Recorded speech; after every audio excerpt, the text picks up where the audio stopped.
Di antara pertanyaan yang sering ditanyakan adalah bagaimana hukumnya wanita yang haid untuk membaca Al-Quran di laptop, atau kemudian apa hukumnya wanita haid membaca Al-Quran atau menyentuh mushaf yang ada terjemahan di dalamnya. Maka yang penting untuk kita pahami terlebih dahulu adalah kita mesti membedakan antara hukum membaca Al-Quran dan hukum menyentuh mushaf, karena ini dua hal yang berbeda. Kita mulai dari membaca Al-Quran. Apa yang dimaksud dengan membaca Al-Quran? Artinya adalah melafalkan Al-Quran, melafalkan ayat-ayat Al-Quran dengan bibir dan lisan sehingga suara terdengar minimal oleh diri sendiri. Artinya, kalau suara tidak terdengar atau kita melafalkannya tanpa suara sama sekali, atau kita tidak menggerakkan mulut dan bibir sama sekali, hanya membaca di dalam hati, ini bukan termasuk kategori membaca. Bukan termasuk kategori membaca. Ya, yang ada dibahas hukumnya itu adalah ketika suara tersebut terdengar minimal oleh diri sendiri. Baik sambil melihat mushaf atau tidak, hukumnya sama saja. Orang yang membaca Al-Quran itu hukumnya sama, mau sambil lihat mushaf atau dengan hafalannya. Baik sambil memegang mushaf atau tidak. Mau yang dilihatnya, yang dipegangnya itu adalah mushaf di HP, mushaf di laptop, tafsir dan lain sebagainya, tidak mengubah hukum membaca Al-Quran. Jadi apa hukum membaca Al-Quran? Maka di sini terbagi menjadi dua. Ada orang yang melafalkan ayat-ayat Al-Quran dengan niat tilawah atau murojaah.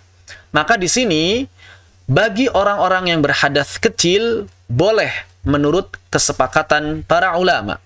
Jadi, orang-orang yang berhadas kecil, boleh tilawah, boleh murojaah, boleh melafalkan ayat-ayat Al-Quran sampai terdengar suaranya, berdasarkan kesepakatan para ulama. Namun kita belum berbicara menyentuh mushafnya, belum berbicara. Kita baru berbicara hukum melafalkannya saja. Ya, mohon dibedakan lagi-lagi. Nanti hukum menyentuh mushaf akan dibahas kemudian. Adapun bagi orang yang junub, baik laki-laki ataupun perempuan, maka haram. Dan ini adalah pendapat 4 mazhab.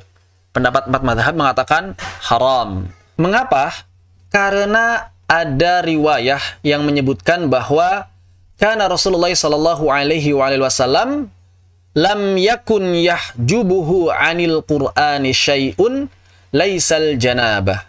Tidak ada satupun perkara yang dapat menghalangi beliau dari melafalkan ayat-ayat Al-Qur'an kecuali junub. Artinya orang yang junub tidak boleh melafalkan ayat-ayat Al-Quran. Tidak boleh mengucapkan ayat-ayat Al-Quran dengan niat tilawah atau murojaah sampai mengeluarkan suara. Kalau di dalam hati bagaimana? Ya boleh, tidak termasuk hukum yang tadi telah disebutkan. Bagaimana dengan wanita yang haid atau nifas? Mayoritas ulama menilai wanita yang haid atau nifas hukumnya sama dengan hukum orang yang junub. Maka tidak diperbolehkan melafalkan ayat-ayat Al-Quran, sedikit ataupun banyak, selama niatnya tilawah atau murojaah. Namun, menurut para ulama mazhab Imam Malik, diperbolehkan, terutama bagi mereka yang merupakan penghafal Al-Quran. Mengapa mazhab Imam Malik membedakan antara orang junub dengan haid atau nifas? Karena orang yang haid atau nifas keadaannya berbeda dengan orang yang junub. Orang yang junub dia terlarang baca Al-Quran dan dia bisa langsung mandi untuk melafalkan ayat-ayat Al-Quran. Tapi orang yang haid dan orang yang nifas enggak bisa langsung mandi. Maka diperbolehkan bagi mereka membaca ayat-ayat Al-Quran, terutama bagi para penghafal Al-Quran. Ini adalah pendapatnya Imam Malik. Siapa yang ingin taklid atau mengikuti pendapatnya mayoritas ulama, dipersilakan. Siapa yang ingin taklid kepada Imam Malik, juga dipersilakan. Adapun apabila niatnya zikir atau doa, maka diperbolehkan bagi siapa saja. Jadi siapapun boleh berzikir, berdoa walau dalam keadaan junub, haid, nifas, berhadas, boleh silahkan. Ya, kalau membaca ayat-ayat Al-Qur'an itu niatnya zikir atau doa, maka berarti termasuk ruqyah, karena ruqyah itu adalah doa. Apa memangnya bedanya zikir, doa dengan tilawah atau murojaah? Ini penting untuk dipahami.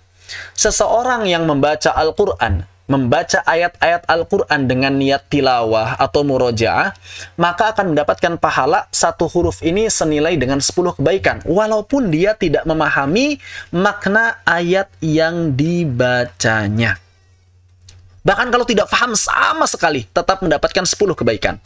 Adapun orang yang membaca, melafalkan ayat-ayat Al-Qur'an dengan tujuan zikir, dengan tujuan berdoa, maka ia tidak mendapatkan keutamaan atau pahala zikirnya, keutamaan atau pahala doanya, kecuali kalau dia memahami kandungan secara umum ayat yang dilafalkan.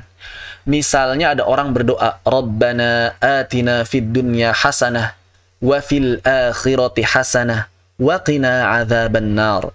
Maka orang yang seperti ini tidak akan mendapatkan keutamaan doa tersebut kecuali dia paham ini maksudnya doa untuk kebaikan dunia dan akhirat. Minimal secara umum begitu.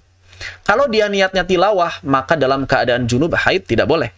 Tapi kalau niatnya berdoa atau niatnya zikir, maka dipersilahkan. Misalnya seperti orang yang mau naik kapal laut, Bismillahi majreha wa mursaha inna rabbi laghafurur rahim. Maka dipersilahkan, ya, karena niatnya zikir atau doa. Ini berkaitan dengan hukum melafalkan ayat-ayat Al-Qur'an bagi orang yang berhadas, kemudian wanita haid atau nifas, juga laki-laki yang junub.